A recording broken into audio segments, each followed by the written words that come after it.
Que o Senhor abençoe você, abençoe toda a sua família e Deus seja louvado pelo prazer de estarmos juntos outra vez. Eu lhe pergunto, você já se envolveu em alguma atividade e no meio do caminho desistiu? Essa situação gerou em você constrangimento, insatisfação com aqueles que contavam com sua atuação? Nosso personagem de hoje se tornou um grande cooperador para a pregação do Evangelho, mas em sua primeira viagem missionária com o apóstolo Paulo, ele desistiu no meio do caminho e deixou Paulo e Barnabé sozinhos.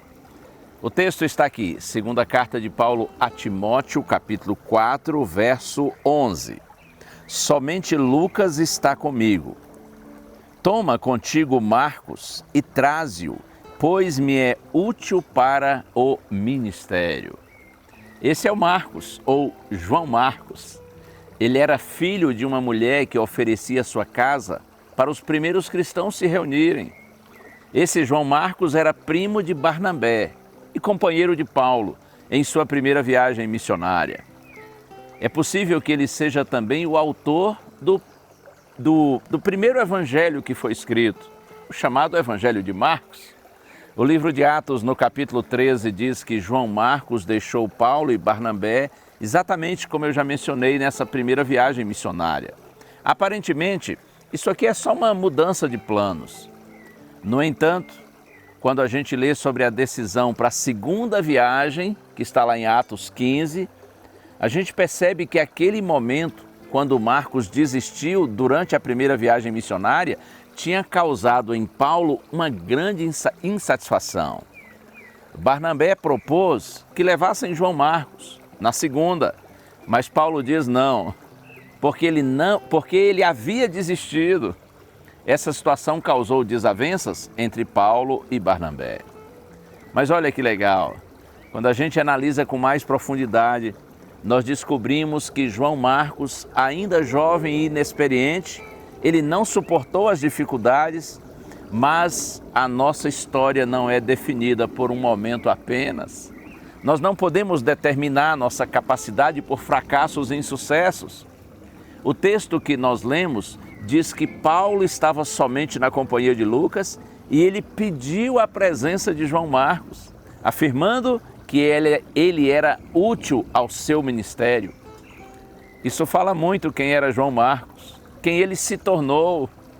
Sua história não é contada pelo abandono, medo e fracasso da primeira viagem. João Marcos se tornou alguém que fazia a diferença. E o que a história dele ensina pra gente? É claro que eu não conheço você. Eu não sei se você já desistiu ou está desistindo de algo. Mas saiba de uma coisa, uma derrota não pode representar sua vida e quem você é. Em Jesus, meu amigo, minha amiga, a gente sempre pode recomeçar. Nós podemos escrever um novo capítulo, podemos ser bênçãos para os outros. Você deseja entregar sua vida ao Senhor para que Ele atue em você e através de você? Que o Senhor continue guiando os seus passos. Como já disse, não pense que um fracasso tem que necessariamente determinar sua história ou definir o seu futuro.